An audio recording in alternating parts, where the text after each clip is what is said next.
Ever wonder how those influential people in real estate make their money? After years of experience in the industry, authors Jeffrey Cruikshank and William Poorvu wish to share their knowledge with you. They simplify complex real estate transactions in their book, The Real Estate Game. I will now briefly summarize their book for you. Imagine having a behind-the-scenes look at the thoughts of real estate professionals. This overview will assist you in recognizing opportunities, comprehending the workings of real estate, and even helping you make some wise property decisions. Make sure you don't miss out on this series. Please ring the bell, subscribe, and hit the like button if you're ready to advance your real estate expertise. The Game is the title of Chapter 1. This chapter covers the fundamental concepts of real estate investing. Think of real estate as a game with specific strategies and guidelines. If you want to win, you need to understand the rules, the participants, and how to play strategically. Let's examine the main takeaways from this chapter. First, get to know the players. Much like in a game, it's important to know who is who. The main participants in the real estate market include lenders, brokers, developers, and investors. Each person plays a distinct part in completing a contract. Number 2, know the market. Buying and selling real estate isn't the only thing that happens in the industry. Understanding supply and demand, economic variables, and regional patterns are all important components of market dynamics. Utilizing numbers in real estate is the title of Chapter 2. It is possible to distinguish between an expensive error and a profitable investment by knowing and applying the appropriate numbers. This chapter covers the process of assessing properties and using financial data to make well-informed judgments.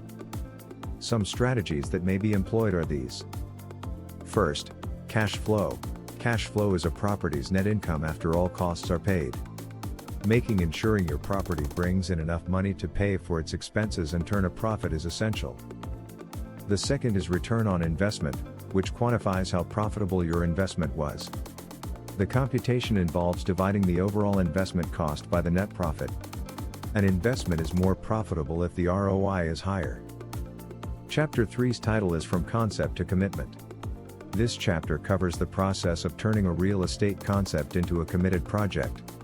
This involves some essential steps, such as assessing the viability of your idea, creating a detailed plan, and securing the capital needed to turn your project into a reality. What can we infer from this chapter? Number 1, feasibility analysis. You should assess a project's viability before committing to it. This involves financial analysis to make sure your project is profitable and market research to make sure there is demand for it. Number 2, detailed planning. For your endeavor, draft a thorough plan. This ought to cover the design, budgets, schedules, and available funding sources. A carefully considered plan is essential to its effective implementation. In the Chapter 4 title, From Commitment to Closing. This chapter looks at the process of completing the sale after committing to a project. This step involves completing due diligence, concluding all agreements, and managing the legal and financial aspects of the deal to conclude it. What does this chapter impart to us? First, due diligence. Before closing, carry out extensive due diligence. This involves looking over financial and legal paperwork, inspecting the property, and making sure that all requirements are satisfied. Finding any possible problems that can have an impact on the purchase is crucial. Number 2, negotiation. Use negotiation to reach a final agreement on terms. Make sure that everyone agrees on the terms of the agreement, including the cost, any specific requirements, and any contingencies. Effective negotiating can assist achieve improved conditions and avert possible disputes. Syndications and REITs is the title of Chapter 5. This chapter covers two popular real estate investing strategies, syndications and trusts.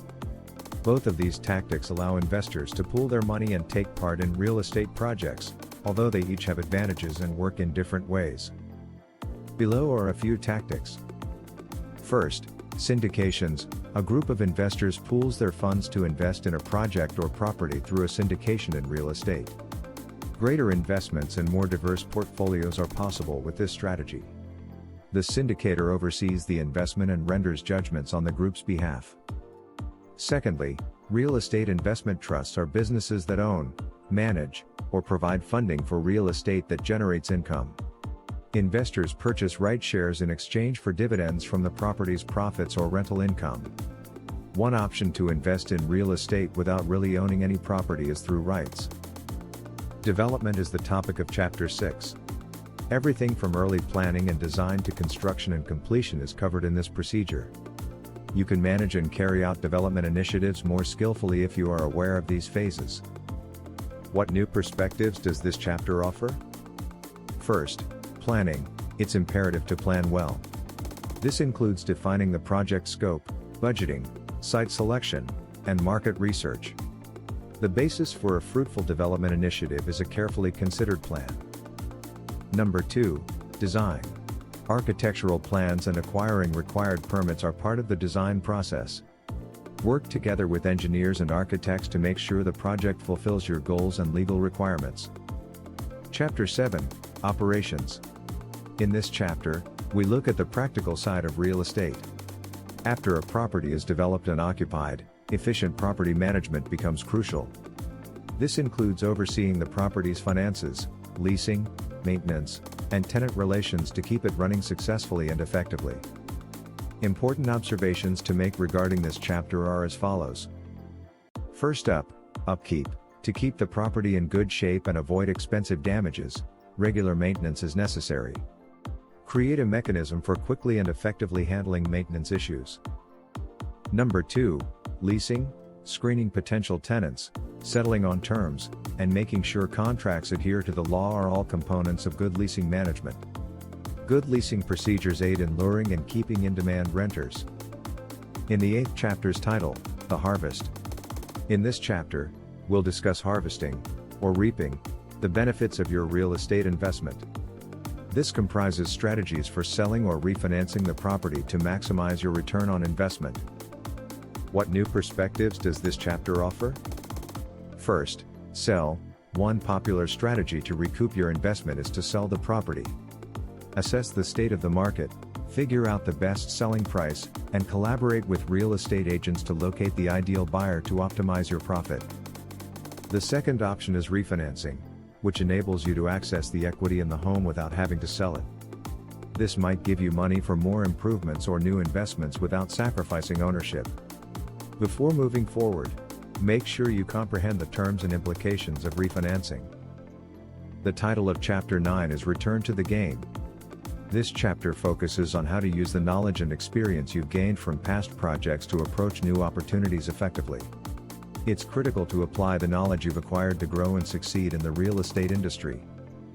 Important observations to make regarding this chapter are as follows. First, gaining experience. Every real estate endeavor imparts priceless knowledge. Spend some time reflecting on the things that went well in the areas that need improvement. Keep a record of these insights to improve your methodology for upcoming tasks. Number 2, adapting strategies. Make use of the knowledge you've obtained to modify and improve your strategies. Use what you've learned to new endeavors, whether it's enhancing your negotiation abilities or managing operations more effectively. Thanks to Poorvu and Cruikshank, you now have a clearer understanding of how the real estate industry operates. Recall that the game of real estate involves knowledge, timing, and strategy. Regarding the topics we've discussed, do you have any questions? I would be delighted to talk further. Kindly click the subscribe, like, and the notification bell.